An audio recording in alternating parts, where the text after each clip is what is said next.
চামগুৰিঘাটৰ যুৱতী IMUN আন্তঃৰাষ্ট্ৰীয় আৰ্হি ৰাষ্ট্ৰসংঘত অংশগ্ৰহণৰ সুযোগ লাভ।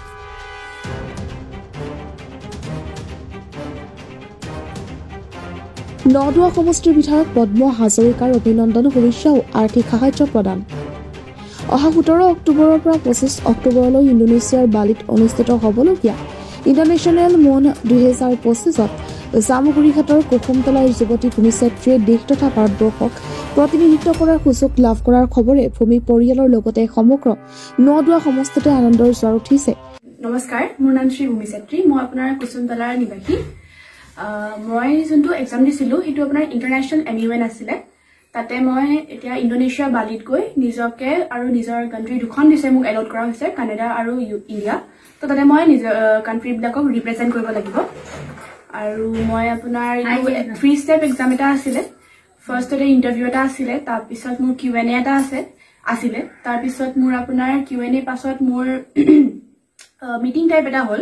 তাৰপৰা আপোনাৰ SOP এটা ছাবমিট কৰিবলৈ ক'লে সিহঁতি ষ্টেট অফ পাৰ্পাছটো, যোনটো আছিলে যদি আপুনি মানে চিলেক্ট হয় আমাৰ ষ্টেজৰ পৰা আমাৰ ষ্টেজৰ পৰাতো আপুনি ফেম পাবই, কিন্তু আপোনাৰ নামেদি আমাৰ ষ্টেজটো আৰু কেনেকৈ ফেমাছ হ'ব পাৰে সেইটো SOPখন লিখা পিছত মানে মই চিলেকশ্যন হ'লো নিচিনা মই ভাবোঁ। তো এতিয়া পুৰা বস্তুটো মানে ফুল্লি ফাণ্ডেড হয়, ফুল্লি স্পনচাৰ্ড হৈ গৈছে মোলে। তো সেইটোৱে মই নেক্সট মান্থৰ 17 অফ অক্টোবৰ টু 20 অক্টোবৰলৈকে মোৰ প্ৰগ্ৰেমটো আছে ইণ্ডোনেছিয়া বালিৰে। কেইগৰাকী দিছিলে? আমাৰ এক্সামটো এতিয়ালৈকে কেইগৰাকী দিছে বুলি মই মানে ডিষ্টিংক্ট ক'ব নোৱাৰিম, কিন্তু মানে এতিয়ালৈকে গম পোৱা মতে চিলেকশ্যন দুজনৰ হৈছে। ভাৰতৰ হৈ এজন মই আৰু এজনী বেংগলোৰৰ ছোৱালী। কি টপিকৰ ওপৰত ফৰেন ইউথ ৰেফিউজিজ আৰু আপোনাৰ বেটলিং ইলিটাৰেচি ইন ডেভেলপিং কাণ্ট্ৰিজ। জানিব পৰা মতে প্ৰতি বছৰে ৰাষ্ট্ৰসংঘৰ উদ্যোগত বিশ্বৰ বিভিন্ন দেশৰ যুৱক যুৱতীসকলক একত্ৰিত কৰি বিশ্বব্যাপী বিভিন্ন বিষয়সমূহৰ ওপৰত মুকলি আলোচনাৰ পোষকতা কৰাৰ লগতে বিশ্বৰ বিভিন্ন দেশৰ কূটনীতিৰ বিষয়ে জানিব পৰা আৰু আন্তঃৰাষ্ট্ৰীয় সম্পৰ্কৰ অনুশীলন কৰাই হৈছে IMUN অনুষ্ঠানটি। কুসুমতলাৰ গোপাল ছেত্ৰী আৰু আশা ছেত্ৰীৰ একমাত্ৰ কন্যা ভূমিছেত্ৰীয়ে এনেদৰে এখন আন্তঃৰাষ্ট্ৰীয় অনুষ্ঠানত ভাৰতক প্ৰতিনিধিত্ব কৰিবলৈ যোৱাটো সমষ্টিটোৰ বাবে গৌৰৱৰ বিষয় হিচাপে বিবেচিত হৈছে। উল্লেখযোগ্য যে ভূমিছেত্ৰী এটি নিম্ন মধ্যবৰ্গৰ পৰিয়ালৰ কন্যা, গতিকে ভূমিক পিতৃ মাতৃয়ে ভূমিক লৈ বিদেশলৈ কেনেদৰে পঠিয়াব এই লৈ চিন্তিত হৈ পৰিছিল। এই সমগ্ৰ বিষয়টো জানিব পাৰি নদুৱা সমষ্টিৰ বিধায়ক পদ্ম হাজৰিকাই পিতৃ মাতৃৰ সৈতে ভূমিক নিজ গৃহলৈ মাতি নি ভূমিক অভিনন্দন আন্তৰিক শুভেচ্ছা জ্ঞাপন কৰি আৰ্থিক সাহায্য দিয়াৰ লগতে বিদেশলৈ যোৱাৰ সমগ্ৰ নথিপত্ৰ যোগান ধৰাৰ ব্যৱস্থা কৰি দিয়ে। আমি গৌৰৱবোধ কৰিছো আৰু ভূমিছেত্ৰীলৈ আন্তৰিক অভিনন্দন জনাইছো, শুভেচ্ছা জ্ঞাপন কৰিছো আৰু তেওঁৰ পিতৃ মাতৃ সকলো পৰিয়াললৈ আন্তৰিক অভিনন্দন জনাইছো। ভূমিছেত্ৰী অমৃতসম পাব্লিক স্কুলত পঢ়ি থকাৰ পৰা আমাৰ পৰিয়াল সূত্ৰে এটা চিনাকি। তো তেতিয়াৰ পৰাই ভূমিছেত্ৰী খুব চোকা ছাত্ৰী আছিল, প্ৰতিভাশালী ছাত্ৰী আছিল আৰু সেই সূত্ৰে আমাৰ চিনাকি আছিল। আৰু তাৰপিছত তেওঁ অমৃতসম পাব্লিক স্কুলৰ পৰা গহপুৰ জাতীয় বিদ্যালয়লৈ গ'ল, তাৰপিছত আকৌ দৰং মহাবিদ্যালয়লৈ গ'ল।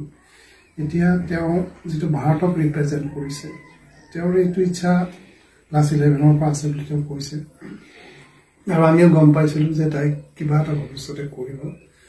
আৰু ভাৰতক ৰিপ্ৰেজেণ্ট কৰা ভূমিছেত্ৰী আৰু বাংগালোৰৰ এগৰাকী ছাত্ৰী আছে, তেওঁলোক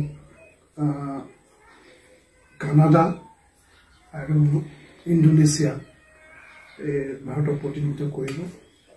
আণ্ডাৰ ডেভেলপিং কাণ্ট্ৰিৰ যি যুৱ প্ৰজন্ম আছে সেইসকলক বিষয়ক লৈ।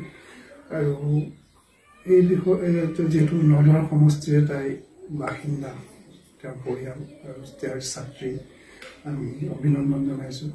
নদুৱাৰ সমষ্টিৰ বিধায়ক মাননীয় পদ্ম হাজৰিকা ডাঙৰীয়াই তেখেতক আৰ্থিকভাৱে সহযোগ কৰিছে আৰু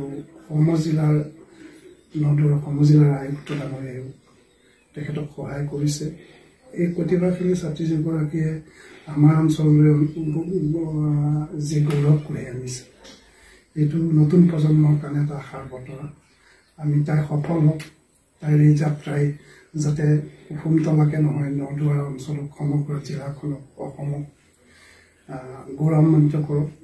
আৰু তাইৰ এই যাত্ৰাই নতুন প্ৰজন্মক এটা বাট দেখুৱাওক আমি আশা কৰিছোঁ আৰু তাইলৈ শুভেচ্ছা থাকিল। তাই যাতে যিটো সুযোগ পাইছে তাৰ সদ্ব্যৱহাৰে ভাৰতক যিহেতু তেওঁ ৰিপ্ৰেজেণ্ট কৰিব, গতিকে ই আমাৰ কাৰণে খুব আশাৰ বতৰা আৰু আমি আশা কৰিম যে ভূমি চেত্ৰী আৰু আগুৱাই যাওক।